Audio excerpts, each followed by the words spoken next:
Guys আমাদের মিটুরে বাচ্চাটা বারান্দা দিয়ে পড়ে গেছিল, ফাইনালি ওরে আমরা রেস্কিউ করে নিয়ে আসতে পারছি। আর এই বাবুর জন্য পুরো পাগল হয়ে গেছে, মে মে মে, এত মায়া মহব্বত তোমার। পাশের বিল্ডিং এ কনস্ট্রাকশনের কাজ চলতেছিল, ওনাদের জন্য এই বাবুটার উদ্ধার করতে পারছি আমরা, নইলে আজকে আমাদের মিঠুর বাচ্চা গেতো। দেখছেন কেমন করতেছে, দাও মিঠু, এই যে বাবু, নাও নাও নাও, এই যে ও এখনো বুঝতে পারতেছে না যে ওর বাবু আমরা নিয়ে চলে আসছি। এই যে নাও নাও, এই যে তোমার বাবু, এই যে সে এখনো বুঝতে পারতেছে না তার বাবু চলে আসছে। আল্লাহ, এখন এই যে বুঝতে পারলো। সে এই যেখানে পড়ে গেছিল, আর যাবো কখনো? আর যাবা? যদি তোমাকে না আনতাম তখন কি করতা?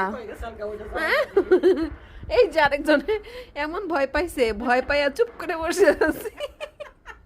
একজনে পড়ে গেছে, আরেকজনে ভয়ে কিছুই বলতে জানা না। ও ভয় পাইছে, তুমি ভয় পাইছো চিনি বাবা? কাঁপতাছে খালি দেখি।